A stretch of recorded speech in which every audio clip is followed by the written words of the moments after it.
और अब एक ऐसी हैरान करने वाली खबर जो 21वीं सदी के मुंह पर करारा तमाचा है। क्या आपको पता है कि ऑक्सफैम की रिपोर्ट के मुताबिक दुनिया में हर मिनट भूख से 11 लोगों की मौत होती है। भूख से मरने वालों की संख्या कोरोना से मरने वालों से ज्यादा है। अकाल जैसे हालात का सामना करने वाले एक साल में 6 गुना लोग बढ़े हैं। दुनिया भर में 155 मिलियन लोगों पर खाद्य असुरक्षा का संकट मंडरा रहा है। और इस भूखमरी की सबसे बड़ी वजह है दुनिया पर बढ़ती आबादी का बोझ, यानी जनसंख्या विस्फोट। खासकर भारत जैसे देश में जनसंख्या कई समस्याओं को जन्म दे रही है। यही वजह है कि यूपी की योगी सरकार ने जनसंख्या नियंत्रण कानून लागू करने की तैयारी कर ली है। योगी सरकार इस कानून को जनसंख्या दिवस यानी 11 जुलाई को लागू करेगी। मगर आबादी पर नियंत्रण करने वाले इस कानून के लागू होने से पहले ही इसको लेकर के विवाद भी खड़ा हो गया और खासतौर से मुस्लिम समुदाय के लोग इस पर ऐतराज जता रहे हैं और इसे धर्म विरोधी करार दिया जा रहा है। क्या है ये पूरा मामला, इस रिपोर्ट के जरिए समझते हैं। पुरानी पॉलिटिक्स को मद्देनजर रखते हुए राजनीति करना मैं समझता हूं कि ऐसे हालात में मुनासिब नहीं है।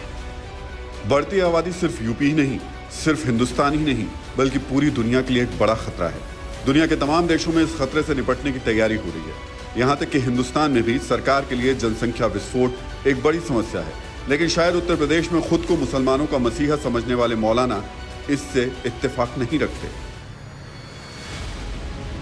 अगर इत्तेफाक रखते तो योगी सरकार के जनसंख्या नियंत्रण कानून का विरोध नहीं करते। अगर इत्तेफाक रखते तो आबादी नियंत्रण को लेकर योगी सरकार का फैसला उन्हें नागवार नहीं गुजरता। अगर इत्तेफाक रखते तो आबादी घटाने की सरकारी नीति को मजहबी रंग नहीं देते।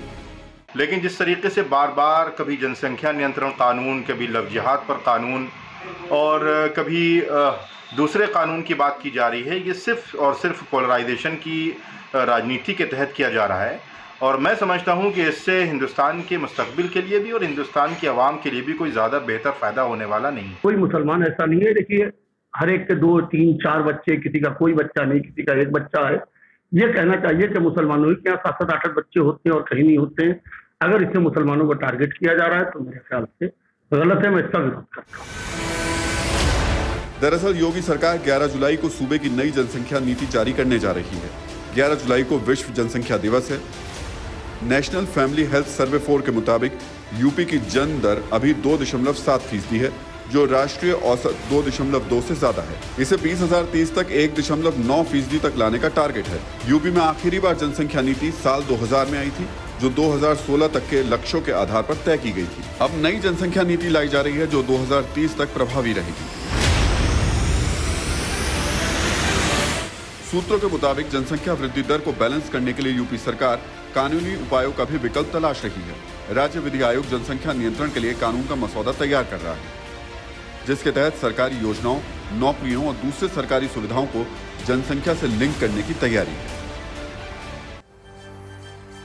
अब सवाल यह कि योगी सरकार को यह कानून लाने की जरूरत क्यों पड़ी? तो इस सवाल का जवाब यूपी की लगातार बढ़ती आबादी है। 2011 की जनगणना के मुताबिक उत्तर प्रदेश की कुल जनसंख्या करीब 19 करोड़ 98 लाख थी, जो भारत की कुल आबादी का 16.5% है। फिलहाल अनुमान लगाया जा रहा है कि यूपी की जनसंख्या तकरीबन 23 करोड़ है। मतलब 10 साल में यूपी की आबादी में करीब 3 करोड़ का इजाफा हुआ।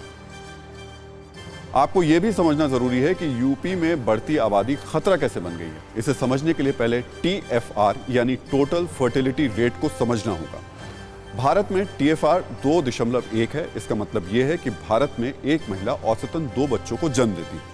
TFR के 2.1 होने का मतलब यह है कि जनसंख्या संतुलित है। TFR को एक तरीके से 2.1 को माना जाता है कि एक पैरामीटर है, यानी बढ़ती आबादी बड़ा खतरा नहीं है अगर ये 2.1 पर है।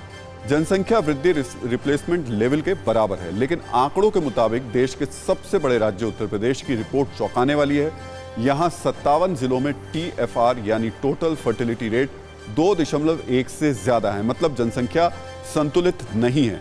सिर्फ इतना ही नहीं, यूपी के 11 जिले ऐसे हैं जहां TFR 4 से भी ज्यादा है, यानी एक महिला औसतन 4 बच्चों से को जन्म देती हैं। तो आप समझिए कि अगर TFR बढ़ेगा तो आबादी किस तरीके से बढ़ेगी और फिर दिक्कत परेशानी कई तरीके से होगी। सूबे में 19 जिलों में TFR 3.5 से 4 के बीच है।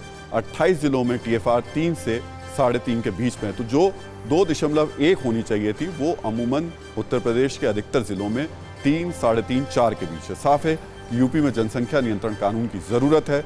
मजहब और धर्म से ऊपर उठकर सभी दलों और संगठनों को सरकार का इसमें साथ देना चाहिए। फिक्र आपकी, सोमवार से शुक्रवार रात 9 बजे सिर्फ TV9 भारतवर्ष पर।